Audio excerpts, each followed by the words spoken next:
Students question number 9 देखिए, this is the figure और नीचे क्वेश्चन लिखा है in the above figure both RISK यानी दिस वन एंड CLUE यानी कि ये वाला आर पैरेललोग्राम। ठीक है, find the value of x, आपको x की वैल्यू फाइंड आउट करनी। तो आप बच्चे देखोगे IS एंड CE ये दोनों जहां एक दूसरे से मीट कर रहे हैं, इंटरसेक्ट कर रहे हैं, वहां पर आप देखेंगे पॉइंट ऑफ मीटिंग पे एक एंगल बना हुआ है जिसको इन्होंने x का नेम दे रखा है। तो चलिए करते हैं, इसको कैसे करेंगे। चलिए इसका एक नेम दे देते हैं, इसको एक नेम देते हैं O। ठीक है, तो सबसे पहले RISK इज अ पैरेललोग्राम है। So angle K plus angle S is equal to 180।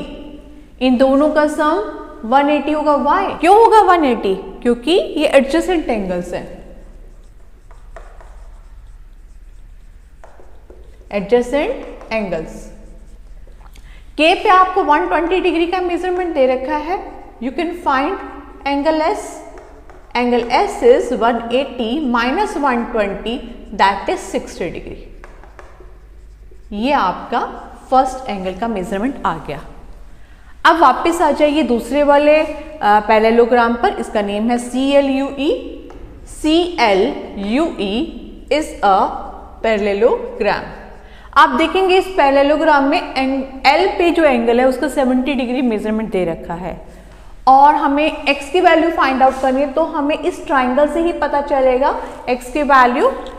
तो आप देखिए L एंड E किस टाइप के एंगल है? Both are opposite angle. So आप कह सकते हो angle L is equal to angle E equals to, अगर L का मेजरमेंट 70 है तो E का मेजरमेंट भी 70 होगा। वाई? Opposite angles. क्लियर बेटे? बस अब आप आ जाइए, आपके पास E का मेजरमेंट भी आ गया, S का मेजरमेंट भी आ गया, मैंने इसे नंबर 2 दे दिया। अब आ जाइए आप ट्राइंगल OES पे। क्यों OES? क्योंकि आपको x की वैल्यू फाइंड आउट करनी है। जो वो एक ट्राइंगल बन रहा है वहां पे x है। ठीक है, तो आप क्या करेंगे? Angle EOS plus angle OES plus angle OSE। आप देखिए 1 बाय 1 हमने तीनों लेटर्स को बीच में किया है, मिडल में डाला है OES। तीनों का सम 180। O पे हमारी वैल्यू है x, E पे वैल्यू है 70 एंड S पे वैल्यू आई है 60 is equal to 180। 70 plus 60 is 130। So x is equal to 180 minus 130 50 degree. यही आपको फाइंड आउट करना था। x की वैल्यू इज 50 डिग्री। क्लियर बच्चे? नाउ क्वेश्चन नंबर 10 देखिए बच्चे। Explain how this figure is a trapezium which of its two sides are parallel। आपको explain करना है कि कैसे ये फिगर जो है ट्रेपेजियम है। तो बच्चे देखिए ये जो क्वाड्रिलेटरल दे रखा है KLMN, L is 80 degree, M is 100 degree. ठीक है, तो आप देखिए इन quadrilateral KLMN angle L is equal to 80, angle M is equal to 100 and you can see angle L plus M is equal to 100 plus 80 that is 180 degree. आप देखिए कैसे angle बन रहे हैं, एडजेसेंट एंगल है और आप देखिए इनका सम 180 है। तो आप यहाँ पर एडजेसेंट नहीं लिखोगे, आप लिखोगे को इंटीरियर, क्योंकि को इंटीरियर एंगल का सम हमेशा, अगर लाइंस पैरेलल हैं तो को इंटीरियर एंगल्स का सम हमेशा 180 डिग्री आएगा। तो आप लिखेंगे दे आर फॉर्मिंग को इंटीरियर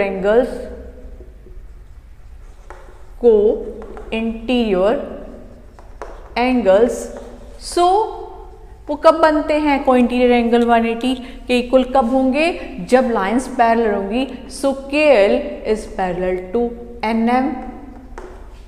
सो हेंस जब एक पेयर जो है आपका पैरेलल आ गया, hence K L M N is a trapezium.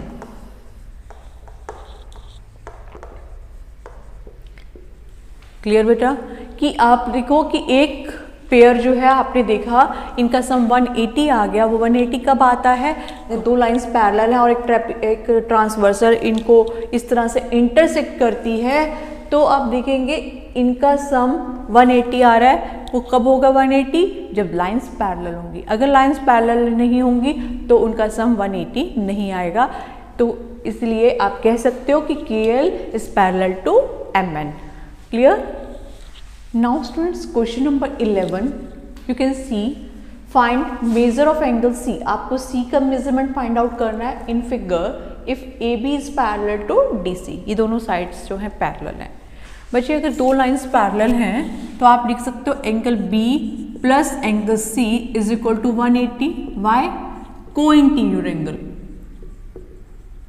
क्योंकि आपको ये नहीं कहा गया कि ये एक पैरेललोग्राम है या कुछ है, तो आपको ऐसे में लाइंस पैरेलल है तो आप लिखेंगे को इंटीरियर एंगल। तो B पर तो आपका एंगल है 120 डिग्री। C आपको फाइंड आउट करना है। Angle C is equal to 120 जो है, जो लेफ्ट में है, आप राइट में लेके आओगे 180 minus 120, C is equal to 60 degree. यही आपको फाइंड आउट करना था। ठीक है, चलिए नेक्स्ट क्वेश्चन करते हैं। Question number 12, find the measure of angle P and angle S if SP is parallel to RQ। ये दोनों साइड्स पैरेलल हैं। तो बच्चे देखिए पैरेलल दे रखा है, आपको और कुछ नहीं दे रखा। अगर ये पैरेललोग्राम कहेंगे तभी आप एडजेसेंट एंगल्स वर्ड यूज करोगे। अगर ट्रेपीजियम है तो को इंटीरियर। तो यहाँ ट्रेपीजियम वर्ड भी नहीं कहा गया, सिर्फ पैरेलल कहा गया, बट फिगर को देख के वी कैन अंडरस्टूड कि ये ट्रेपीजियम है। ठीक है, सो आप लिख सकते हो angle P plus angle Q is equal to 180 why co-interior angle.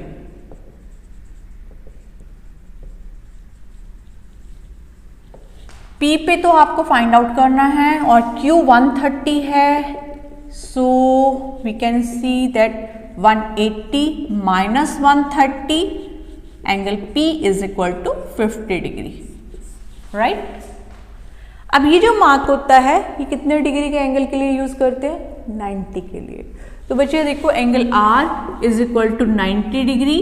जैसे एंगल P प्लस Q 180 था, ऐसे ही एंगल R प्लस S भी 180 ही होगा। और रीजन वही है, को interior angles.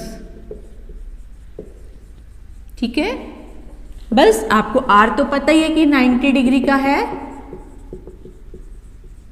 Angle S is equal to 180 minus 90, angle S is equal to 90 degree. यही आपको फाइंड आउट करना था।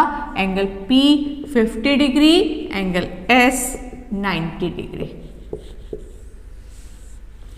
तो ये थी बेटा एक्सरसाइज 3.3। आप लोग इसे कंप्लीट कीजिए और इसको समझते रहिए, बिकॉज जब तक आप इसको अच्छे से नहीं करोगे आपको ये चीज़ें क्लियर नहीं होंगी। ठीक है, आई होप आप लोग अपना काम टाइम से पूरा कर रहे होगे और अच्छे से समझ रहे होगे। नेक्स्ट एग्जाम जब भी होंगे आई होप आप लोगों का बेटर और बेटर रिजल्ट होगा। Thank you and have a nice day.